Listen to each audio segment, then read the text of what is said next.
And welcome to another episode of Experts Speak. I'm Michael DeLon, and today I am talking with Erica Holthausen. And well, Erica, thank you for squeezing me into your schedule. Oh, I am so glad we were able to make this happen. I always love talking with other writers about writing. Absolutely. So we are going to be diving in because Erica does something that's really cool and something that I get asked about a lot, and we don't really do. So I'm glad we have the connection. Erica helps business owners learn how to write to get published in major media publications. Right? Yeah. Did you hear that? Okay, good. Now that you're listening, let's talk about Erica and how you help business owners do that. But before we get there, tell us your background. How in the world did you get to helping business owners do this? Yeah, like so many of us, it's a windy, twisty, curvy, loop-de-loop path. Yeah. I'm actually a recovering attorney. So I started my career as a securities litigation attorney. But even in law school, I was what was called a Dillard Fellow at UVA. So that was a fellowship program for people to help first-year students learn how to do legal research and writing. And then I served on the editorial board of one of the journals. And writing has always been a part of my life, but I never considered myself a writer. Wow. And then, fast forward a few years, and I had gone from the law firm to the nonprofit sector. And I was working on a big project we had a fundraiser that was basically a decorator show house. So imagine a big old house with like 30 rooms and 30 interior designers, each decorating one of the rooms. As part of the reciprocity, they're donating their time and talent. We held a press week in advance. And before it was open to the public. So the press would come in, they'd be able to interview the designers, take photos. And that was where I met my very first editor. And she said, oh, would you ever be interested in writing an article for us? And I kind of looked around like, me? And I had my first writing job with her, and she took me under her wing. She taught me basically everything that I know today. I can trace back to Lynn. She taught me how to write for publications, how to pitch a publication. The first 3 months, she just gave me assignments and I wrote. And then it was month 3, she said, well, you're going to have to pitch me this time. Yep. I had no idea what I was doing. So learned how to pitch. She actually turned down my first pitch. So I also learned how to pick myself up off the floor. Probably good. And, so that was sort of how I learned how to do this. And then fast forward another leap. I worked in the marketing and advertising world for several years. And when I left to start Catchline Communications, initially I thought I would do content marketing. And marketers, I love you, plug your ears. I was working with a coach and I just said, I am so over marketing. And he was like, well, that's a big problem. We ended up talking about a client that I had several years before and helped him pitch and get published in an industry trade journal and an association publication. Okay. And I loved that. And so my coach at the time said, so why don't you do that? And finally, light dawned on Marblehead because I didn't get it at first. I was like, well, why don't I do what? And it was like, oh, this makes so much sense. And so the rest is, as they say, history. Wow, that's awesome. As you were talking through there, I'm probably older than you, but back in the day, I'd watch a show, and I don't even remember the name of it, but it had that little African-American kid, and his phrase back to his friend was, what you talking about, Willis? Oh, yes. Yes. And this is what came to me when you said those 2 or 3 things. It's like, who, me? It's like, what you talking about? No. Yeah. Yeah. Love that show. That was absolutely my reaction. So I was like, yeah, love that show. What are you talking about? Yeah. All right. So let's talk about this for, obviously we help, business owners become Amazon best-selling authors, right? And we do a little press release around that whole thing, but you're in a different ballpark. You're talking about writing. All right, let's talk about articles. Business owners writing articles that could get published in like Forbes or Inc. or Entrepreneur magazine, things of that nature. Yeah. Okay. Yeah. Unpack that. Yeah. So, what I always do is I start with my clients with, what are your actual business goals? Because this, writing a book just to write a book is not the reason to write a book. There's got to be more behind it. Same with writing articles. Writing articles just to say I was published in insert fancy title here is not like rock on, but that's not enough of a reason. There should be more behind it. So knowing what your business goals are, then also knowing how do you want to use these articles. For some people, they want to use the articles in order to, drive traffic to a webinar that they're offering. For other folks, they really want to use the articles so that they can solicit, really get the attention of their ideal clients and be able to say, hey, Michael, I just wrote an article for Inc. about that. Let me send it to you, because it's an amazing credibility builder. Yeah. For some folks, they really want to be able to interview all of the amazing people that they work with so that they can highlight those folks.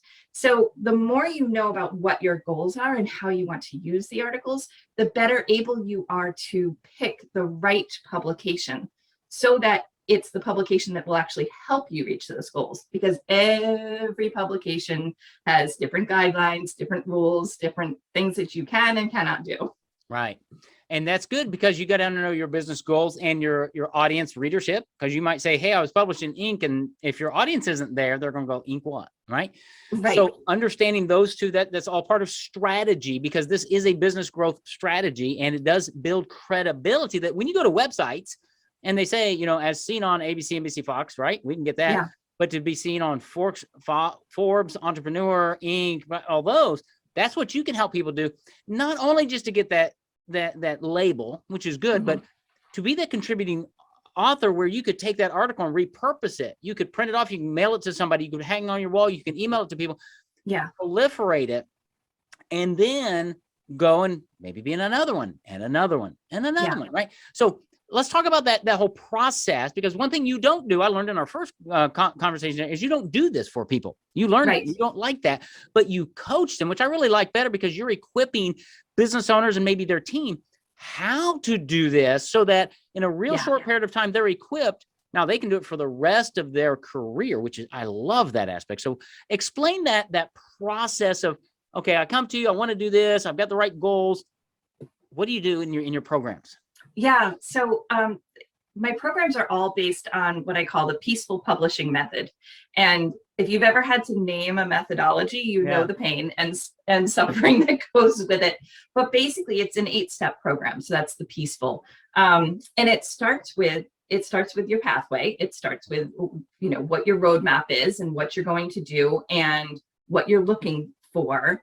And then that whole first part sort of flows into picking the right publication. So that, for example, Inc. is perfectly happy to have you interview other people and profile them in your articles. Entrepreneur is not. They will let you quote a household name, depending on the household, but anyway, a household name, but they won't let you profile somebody else. So if you want to profile people, that gives you an immediate filter. So we use that as a filter to figure out what are the right publications to go after. And then it goes into, how do you pitch these publications? When do you follow up if you don't hear? Different publications, some publications you still do get an assigned editor who is yours. More and more publications have an editorial pool, so you never know which editor is actually going to be looking. So how do you navigate both of those? And then it's all about, how do you structure these articles? How do you write a good, compelling headline? Does this particular publication have a preference for certain types of headlines? What is their tone of voice? Does it match your own brand? So being able to really dig into those publications and say, oh, I thought I wanted to be here, but I'm not so sure. And finding the one that really is the right fit for you and who those publications serve. Because you may know, okay, my clients read Inc., but if that's not who Inc. is trying to serve, Inc. isn't going to want your pieces. So it's finding, how do you put all of those pieces in place so that it's a good fit? So that's what I guide folks through. And then the last part, of course, is, okay, now you've published an article. Great, what's next? Because nobody's going to come knocking down your door because you have one article up on Inc.com. So then it's figuring out, how do you use that to go back to those goals, business goals that you set at the beginning, and figure out how you can use those articles to reach those goals. Yeah, that's really cool because I talk to business owners all the time, and a lot of business owners really like done for you because they just want to pay somebody to go do it. And there's a place for done for you in marketing 100%. and business growth, right? And at the same time, there's a place for, no, I want to learn to do it, or to have a team member walk through the program with me, because you really are not, you're not just giving somebody a fish in a sense. You're teaching them how to think through this whole maze, because it really is. I mean, I get other questions from all the time. Hey, I want PR. Can you do PR? And I connect them with people who do PR, and their eyes glaze over. It's like, no, this is not a quick magic, but this is, but what it does is, when you do it right, is it does position you as the expert, because it takes tenacity, it takes skill, and it takes the ability to communicate in a different way. Yeah. But go ahead. Yeah, and when you're published on one of these outlets, you have been vetted.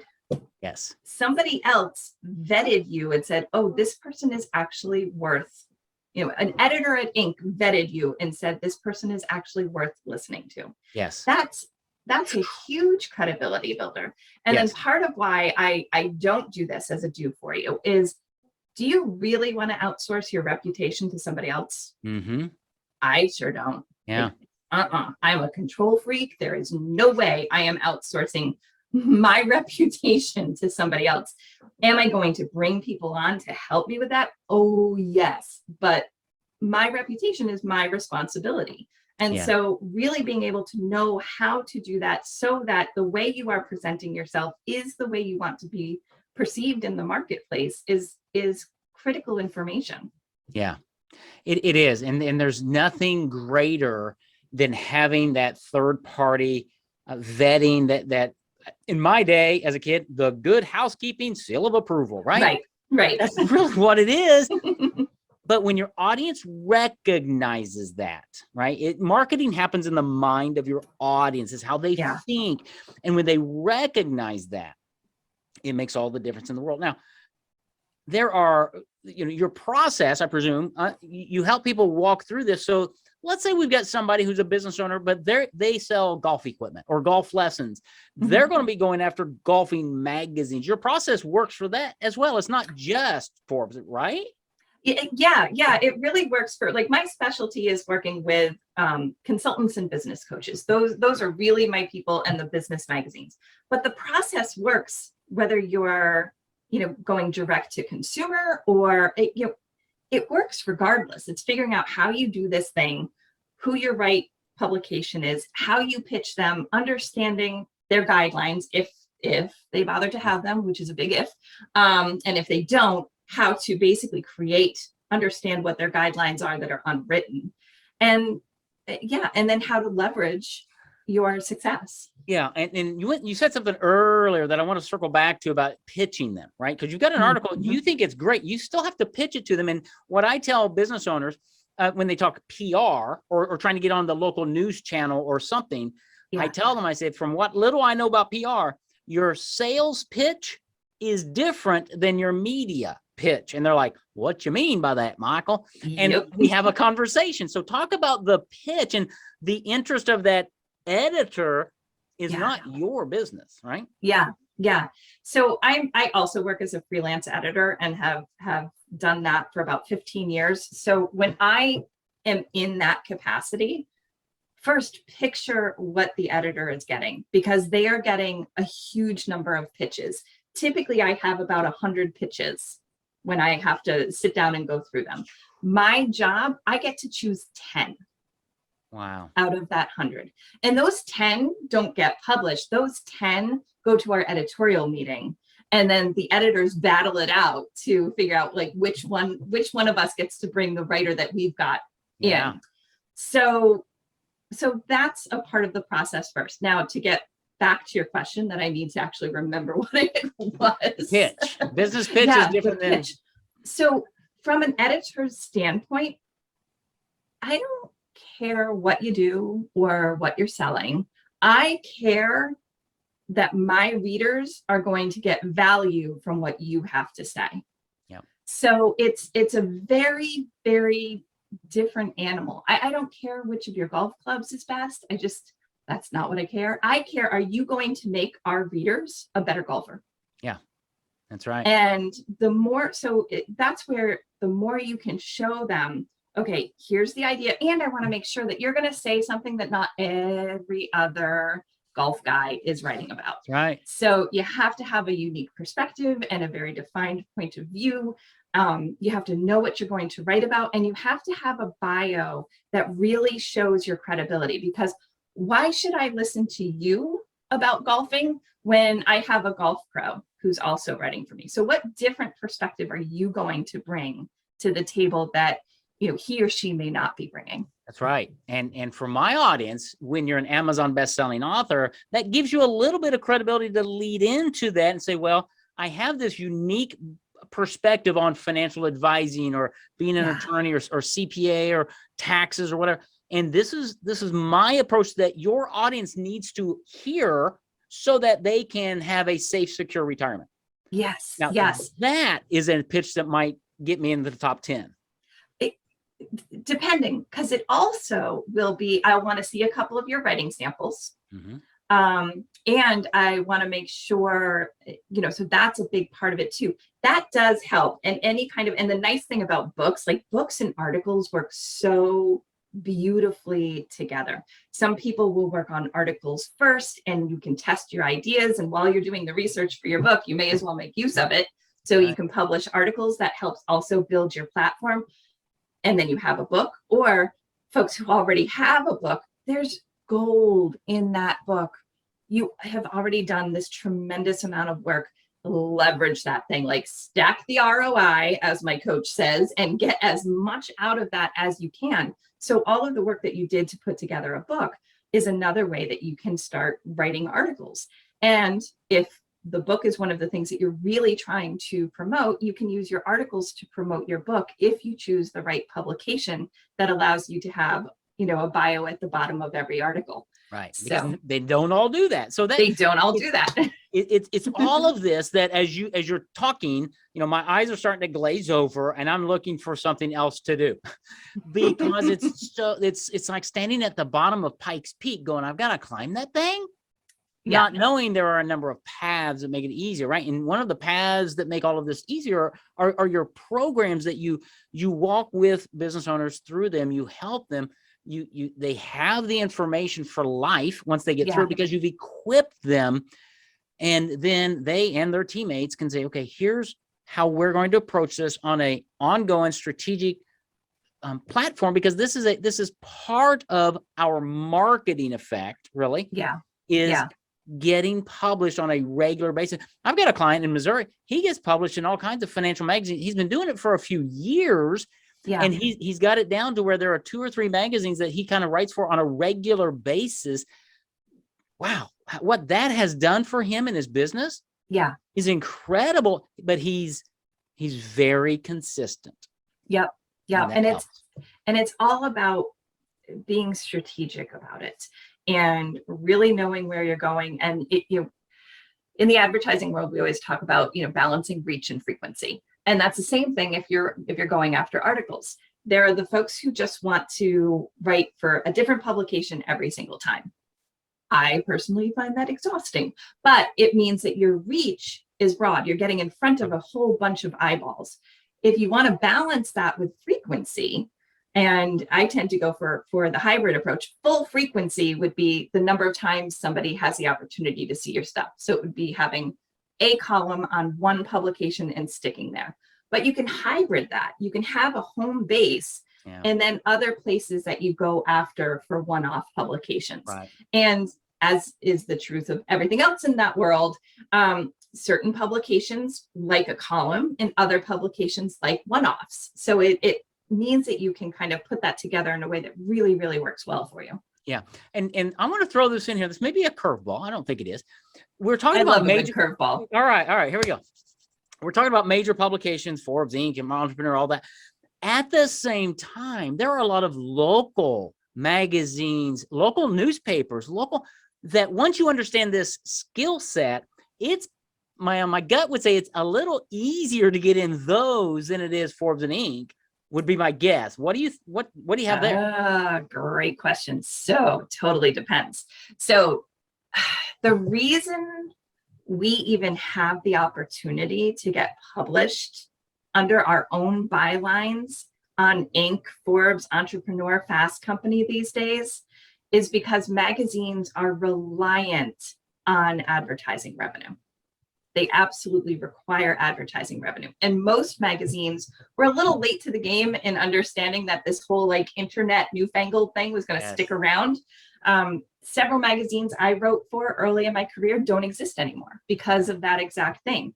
So the way that ends up working is as the advertising dollars moved online, that is reliant on, you get more advertising dollars if you have more traffic. You get more traffic if you have better SEO. Your SEO is better if you have a ton of original content coming through day after day after day.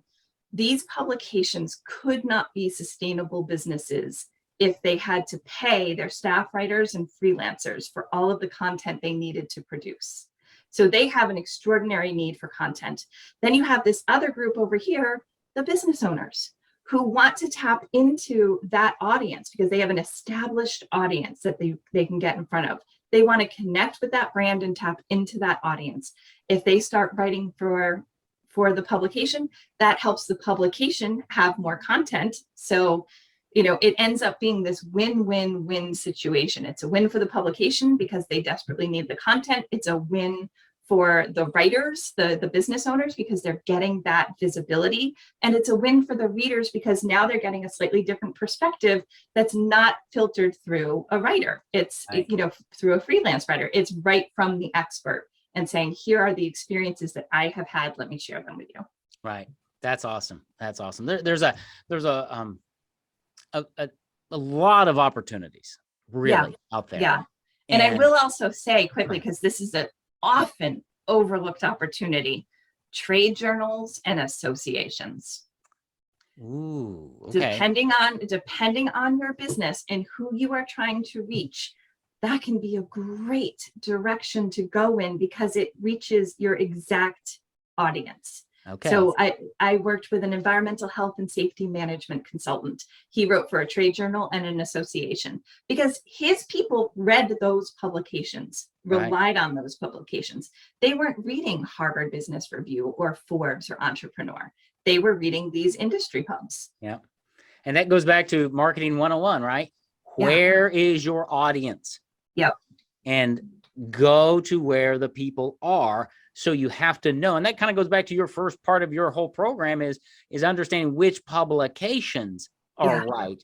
And maybe you pivot and go, oh, I hadn't thought about that. Yeah. And now you've opened up that could be a vacuum, right? Of nobody's in there, and you come with the right understanding, the right pitch, the right process. And now your business is set up to do this on a regular basis.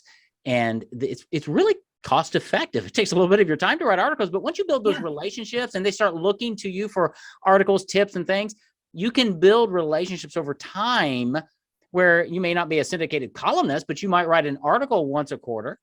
Well, that's pretty powerful. And guess who puts on conferences and trade shows? Yes. And guess who those associations go to when they need a keynote speaker? That's right. Or a trainer or something else. If they know that you have been a consistent, reliable source of really high quality content, that gets your foot right in the door. The other thing to bring up, because it is a part of your marketing effort and you want to make sure that this is fitting into your workflow, like none of us have extra time to like just throw out the window. So if you have a content marketing program, most of these publications, not all, that's my disclaimer, but most of these publications are perfectly happy to have you syndicate the article you published with them on your own blog after a waiting period. You have to wait maybe 10, 14 days, but then you can put the exact same article on your own blog. Usually they like a link back. This was originally published on inc.com, which does not hurt you. And then it can it can be built into something so that it doesn't have to be this onerous additional thing that you have to do. Wow, that's very cool. Repurposing of content. We talk about that a lot. And you could even go on your podcast and say, hey, I was just featured in Inc. magazine. I wrote an article about, and then you talk about it. You're not quoting the article, but you're saying, hey, go check out Inc. magazine's issue on this date, and you'll see me on Inc. magazine. I mean, I think people would be going, really? No, what, really? Yeah. And it builds more credibility. So there's all kinds of ways that you can do this. Exactly. Right. Tell people how to get a hold of you when they're interested, maybe in the briefly, high level. What kind of programs do you have lengthwise? I mean, are they all? Yeah. I mean, so I have 2 paid programs. So the first is Credibility Catalyst. That is the 9-week program. It's basically give me all of the tools and the rules to the game so I can win. And it's very condensed, but you get the information, the learning is online, and then we come together as a group to problem solve, strategize. There's time with me so that I can help you edit articles or refine your pitch or figure out anything that gets sticky. So that's Credibility Catalyst. I also have Pathway to Publication. That is the kinder, gentler 6-month program, which was the first one that I created because that's the one I would want to go through. And it's basically focused on implementation. So not only do you get the rules and the tools that you need to win the game, but you go through the entire process. So the expectations are slightly different. And then the one other thing that I also offer, I have a monthly free Q&A called Pitch to Published. And it's just on the second Wednesday of every month. I always do like a little bit of a training, and then I just open the floor to whatever questions happen to come in that day, and I do my level best to answer them. Very cool. And where can people find these? So catchlinecommunications.com is my website. That's the best place to go. And you'll find all the things there. And I'm also on LinkedIn and always delighted to connect with people there. It is my one and only social media platform, which delights me. So that would be another great place to connect. Awesome. And those are both in the show notes. So you can connect with Erica and learn about how to be published and featured in major publications and use that to build your credibility, your expertise, and your following and your business, really. Because at the end of the day, it's about helping people, serving people, growing our business, and doing more. This is a very different, unique approach, and that's why I wanted to have Erica here. So, Erica, thanks so much for being my guest. You were just a wealth of information, and I want people to reach out, catchlinecommunications.com, and you can find out more about her programs, how she can help you. Erica, thank you. I appreciate you being here. Oh, it is my pleasure, Michael. Thank you.